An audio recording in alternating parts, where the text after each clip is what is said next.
देखा तारा कैसे भैया कुत्ता ऐसा भौजी के ढोरी आ सामान सुंघता लागता कहियो नु एकरा मिल ही नहीं खे। अरे भैया हम कल चाहतानी चटबा त का हाल बा।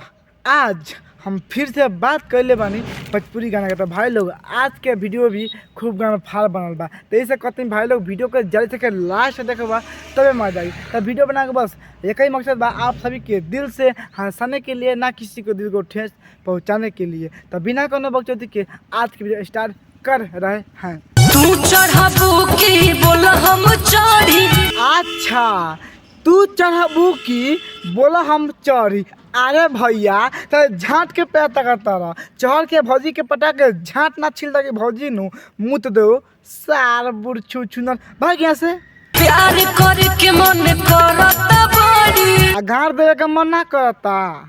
सरो झाँटी में के ढील रण बक्सार भैया सुनता रह, प्यार करे के बड़ी मन करता। ए भैया हम तो कहल चाहता नु कि तू प्यार मत कर, भौजी के खे बनवा के चाट लो। बहुत अच्छा भैया, बहुत अच्छा गजब के बात भैया बोल रहे हैं कि गतर गतर गदराइल बारू। अरे भैया मैं आपसे यही ना बोला हूँ, अगर भौजी आपको ज़्यादा पसंद है तो भौजी के लांगा उठा के झाँट छील दो, लेकिन तुम बकचोदी करोगे कोई काम नहीं करोगे। अरे भैया लड़बक आगे कहा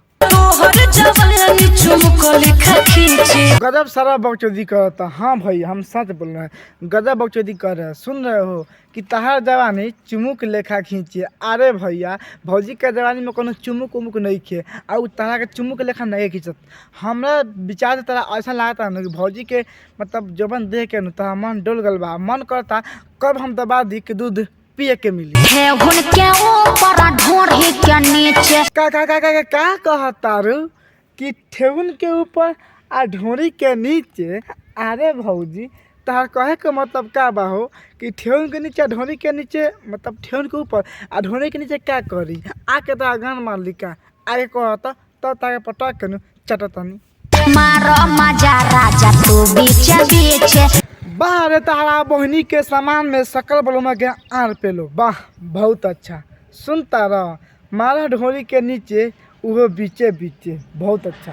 का भौजी ऑफर देती है कि ढोरी के नीचे मारा वो बीचे बीचे। अब तो नहीं समझ सकता लोगन कि बीचे बीचे के कहल जाला, बीचे बीचे कहाँ मारल जाला। ए भौजी हम सोच कहल चाहता नहीं लाल चटबू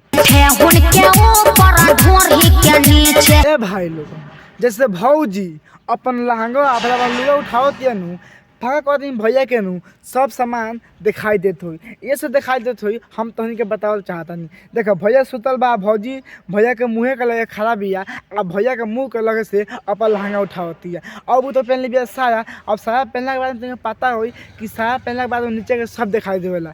वैसे हम मानता नहीं कि भौजी के सामान पूरा देख के नु सारा पका सारा जो मुठ मरबे करी।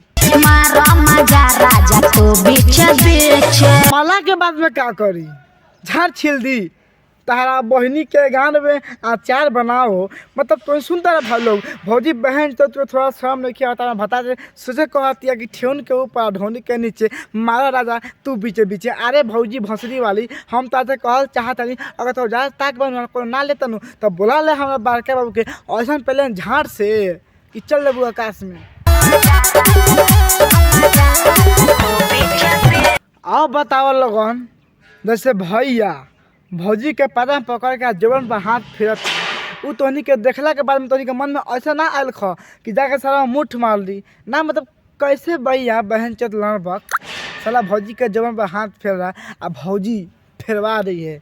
ऐसा तो मेरे को कहने का मतलब है कि भौजी का शादी अभी हुआ नहीं है, लेकिन अपना यार से गाना बनाने के लिए रेडी हो गई। अरे भौजी अपना भतार के लिए भी कुछ बचा कर रख ले, जब तक भतार आएगा ना अब पहले का जब मन उसका नहीं मानेगा ना तो छोड़ देगा। अरे तार बहन जो बहुत अच्छा खूब सुनता रहा कि होठ से होठ सटा के मतलब कहे मतलब का तार बहन चो कि तार पटा का पेल दिस कि लान पर हक देबू हक तोर बहन चो। जोश जगाला के बाद में क्या करो पटा के पेल दो। तारा बहनी के हम कौन गाड़ी दी यार, बहन चो गाड़ी देते थे मुँह दुखा के, लेकिन ये भौजी सब बहन चो क्या वीडियो बनावल ना छोड़े सन अब पहले वाला। तब बस भाई लोगन वीडियो को लाइक कर दिया, दिल दिमाग में मतलब वीडियो के देख के भूल जा।